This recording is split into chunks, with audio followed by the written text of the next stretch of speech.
салом, ахбори тоҷикистон ва ҷаҳон аст аз радиои озодӣ ва ман хиромон бақозода. таваҷҷӯҳ кунед ба сархати хабарҳо. бо ризоияти хомӯши мақомоти тоҷик дар душанбе раҳпаймоии полки ҷовидон баргузор шуд. ҷашн дар Русия ва ҷанг дар Украина. Москав имрӯз раҳпаймоии низомӣ дошт ва дар Украина ҷангро дар Мариупол бо ҳадафи ишғоли Азовстал идома дод. 7 сол боз бедараканд. Падару модаре дар Ворух духтару набераҳои худро меҷӯянд, ки бо домодашон соли 2015 ба Сурия рафта беном нишон шуданд. Биби ҷун ҳамаш ҳад тақдир. Биби ҷун диққат нашавед, ба худо гумнед, ҳамаш ҳад тақдир. дар душанбе субҳи 9 май раҳпаймоии полки ҷовидон баргузор шуд, ки солҳои охир бештар бо ташаббуси ҳукумати Русия чун маросими гиромидошти хотири сарбозони ҷанги дуюми ҷаҳон ташкил мешавад. таҳлилгарон ин маросимро, ки дар пасманзари ҷанги беасоси Русия дар Украина барпо гардид, чун бахше аз таблиғоти сиёсатҳои Кремлин бо ҳадафи барқарор кардани иттиҳоди шӯравии пешин мавриди интиқод қарор доданд. Алишер Зарифӣ ва Барод Юсуфӣ шоҳиди раҳпаймоии фарзандону набераҳои собиқадорони ҷанги дуюми ҷаҳон буданд. дар оғози роҳпаймоии полки ҷовидон дар душанбе барҳам дар ҳамея ба мушоҳида мерасид, ки боиси чанд лаҳза шурӯъ шудан ва дубора мутаваққиф шудани ин маросим шуд. сафорати Русия дар Тоҷикистон замони баргузории роҳпаймоии полки ҷовидонро соати 10:30 ба вақти душанбе пешбинӣ карда буд. Аммо қабл аз фаро расидани ин вақт бахше аз аъзоёни гурӯҳи иттиҳоди интернатсионалистон ба ин ҷа ҷамъ омада роҳпаймоии худро оғоз карданд ва ба ҳамин тавр мебинед дар ин ҷо як парокандагие ба назар мерасад.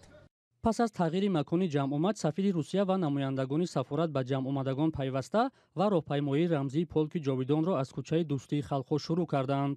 роҳпаймоӣ дар ҳоле шурӯъ шуд, ки роҳ баста нашуда буд, вале нозирони роҳ роҳпаймоӣ ва ҳаракати мошинҳоро назорат мекарданд. аксари ширкаткунандагони роҳпаймоӣ русҳо ва русзабонҳо буданд, ки аъзои иттиҳоди интернатсионалистони Тоҷикистон низ ба онҳо пайваста буд. ман фикр мекунам, ки ин маросим аҳамияти тарбиявӣ ва тандурустӣ дорад. мебинед, ки одамон дар ҳоли ҳаракатанд ва аз волидони худ, бобову бобокалонҳои худ ёд мекунанд. ман фикр мекунам, ин кори хеле хуб аст.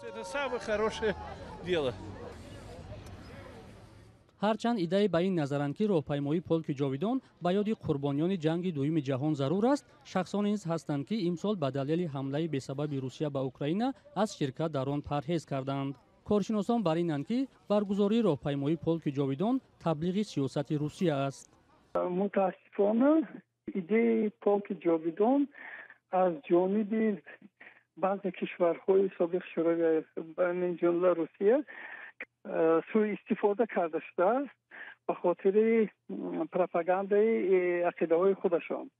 чун худи ҳамин лентаи Георгӣ ин як рамзи қудрати Русияи подшоҳӣ аст ва уна пайваст кардан ба ғалабаи шӯравӣ ин нишона аз он аст, ки Русия хостааст ҳамон ғалабаи шӯравӣ ба моли худ табдил диҳад.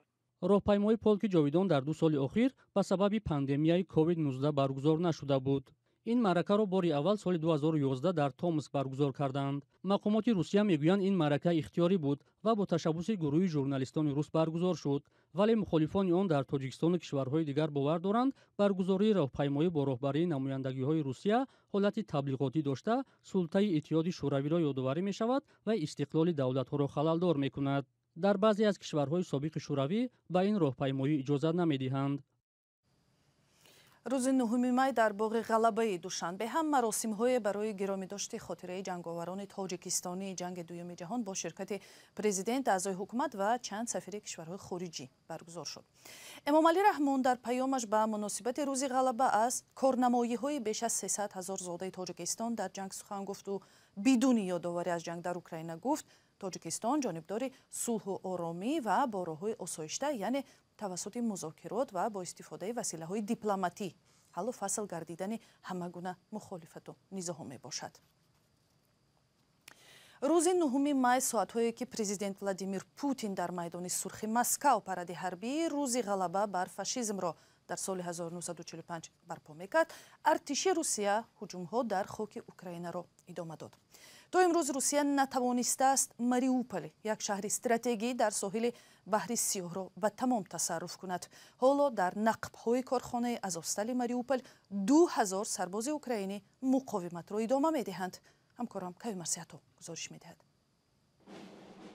روزی 9 می در حالی که پرزیدنت روسیه ولادیمیر پوتین در میدان سرخ مسکو گشتی نظامی را به مناسبت 77مین سالگرد پیروزی بر فاشیسم آلمان سروری میکرد، نظامیان روسیه حمله به شهر و ناحیه‌های مختلف اوکراین را ادامه دادند. پوتین با اشاره به تجاوز کشورش به خاک اوکراین تاکید کرد که عملیات نظامی یگانه عملی درست و ضربه پیشگیری کننده بود. آنها آشکارا عملیات تعقیب در دونباس و تجاوز به زمین‌های تاریخی ما و از جمله کریم را شروع کرده بودند.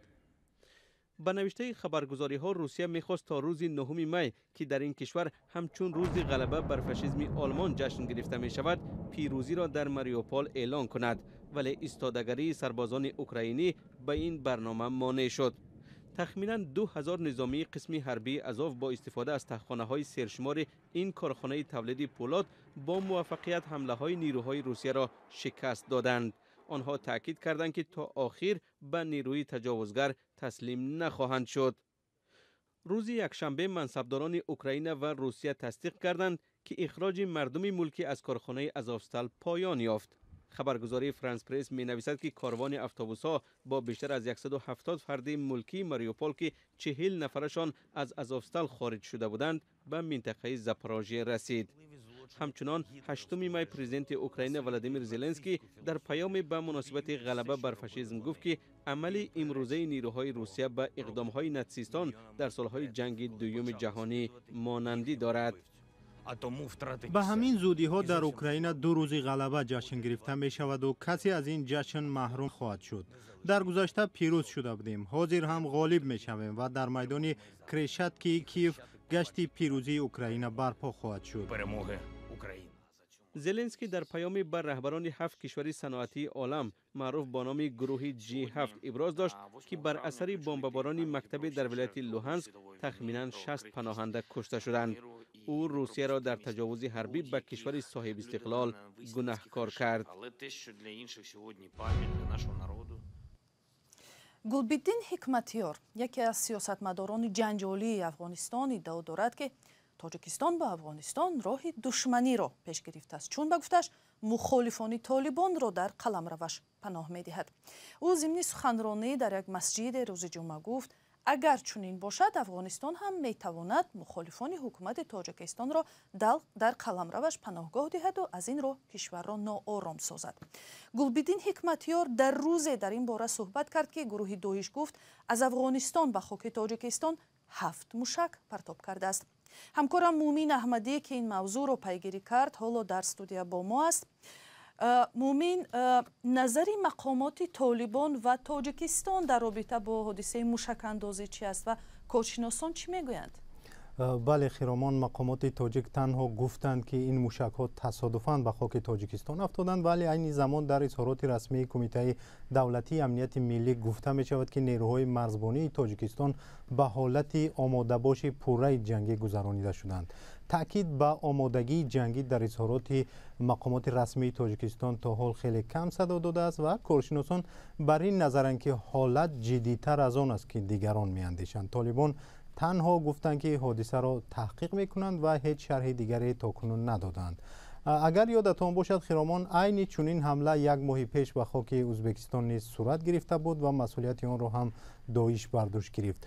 با کارشناسان زیادی در رابطه با این موضوع صحبت کردم. برخی از آنها میگویند واقعا خطر داعش در افغانستان بیشتر شده است، ولی برخی دیگر معتقدند که این یک نوع فشار طالبان به کشورهای آسیای مرکزی است. نظر یکی از آنها چنین است.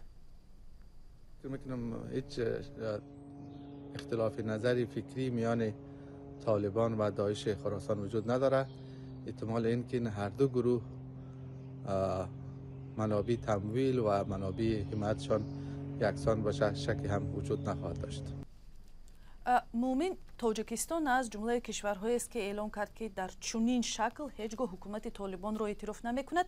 در یک نوار نماز روز جمعه گذشته گلبدین حکمتیار یک سیاستمدار جنجال برانگیز افغانستان گفته است که تاجیکستان به گفته‌اش به جبهه مقاومت پایگاه داده است و طالبان نیز به مخالفان مسلح تاجیکستان به گفته‌اش باید پایگاه دهند. کارشناسان به این چی میگویند؟ خیرامان، قبل از آن که گلبدین حکمتیار چنین صحبت کند چند روز پیش با امیرخان متقی وزیر کارهای خارجی طالبان صحبت کرده است. کارشناسان تاجیک میگویند حکمتیار به مشورت طالبان هیچ حرف نمیگوید چون او از آنها وابسته است. کارشناسان افغانستانی میگویند که حکمتیار یک فردی یاوه‌گو است و به گفته‌های او نمیتواند دلیل هم نظری او با طالبان باشد. هرچند آنها رد نمیکنند که حکمتیار با جبهه مقاومت که میراثبر احمدشاه مسعود و برهانالدین ربانی دو نفری که حکمتیار آنها را دشمن سرسخت خود میدانست به نفرت نگاه میکند. حکمتیار را آنها قومگرا میدانند و از احتمال دور نمیدانند که حرف او را هم قومان پشتویش که اکثریت منصب‌ها را در حکومت طالبان در دست دارند نادیده بگیرند. تشکر. مومن احمدی بود با شرح سخن‌های حکمتیار و موشک‌اندازی در سرحد افغانستان و تاجیکستان. پدر و مادر در اصفهان 5 سال است که دختر و نبیره‌هایشان را می‌جویند. دختر این خانواده سال 2015 همراه شوهر و 3 فرزندش به سوریه رفته است. زمرد عبدالرحیمова بار آخر سال 2017 با نزدیکانش صحبت کرده بود. مقامات به سوریه و عراق رفتن زمرد را تصدیق میکنند ولی میگویند درباره سرنوشت بعدی او چیزی معلوم نیست. مولا رجب یوسفی و فرزان محمدی گزارش میدهند. بچه جون منو چیکار کرده برو برفتی؟ این زن 5 سال باز نمیداند که به سر دختر و نبیره‌هایش در سوریه و عراق چی آمده است. خود را به ده‌ها در زد تا خبر پیدا کند، اما تلاشش بی نتیجه بود.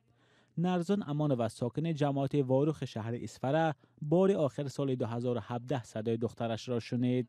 یک بار تلفن گرفته به من گپ زد. تلفن گرفته به من گپ زد و بچه جون بیوین مرا داخل من چیکار کار برو برفتی؟ چیکار برو برفتی؟ تو من اوی نکاری؟ گم اگر هم بیبی جون شما من اوی میکنه تو من بچه هامو اوی میکنم. من بچه هامو بیداداش چه خیل کلوم میکنم. مقامات تصدیق میکنند که زمرد عبدالرحیمova با شوهر و 3 فرزندش سال 2015 به سوریه رفته است.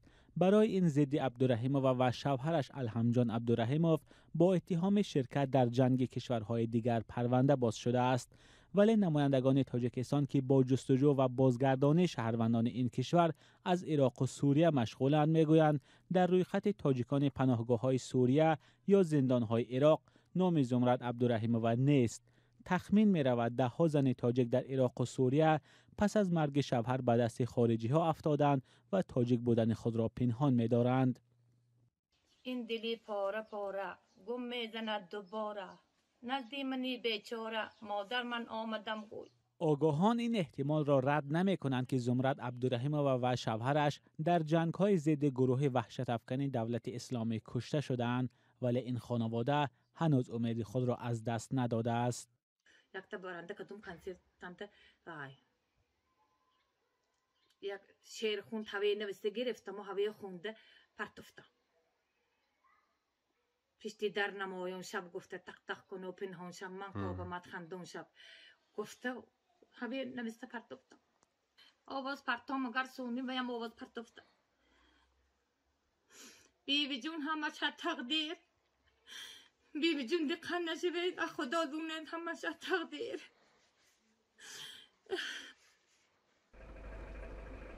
در پناهگاه راژ و الحول سوریه بیش از 500 زن و کودک تاجیک نگهداری می شوند. آنها همسر و کودکان جنگجان دولت اسلامی یا داعشند که به دست نیروهای کرد افتادند. درخواست‌های به تکرار این زنان برای بازگشت به تاجیکستان هنوز هم عملی نشده است. پیشتر تاجیکستان صدها کودک را از عراق بازگردانده بود. مولا رجب یوسفی، فرزان محمدی، آزادی شهر اصفهان. برنامه با آخر رسید. خدا نگهبان.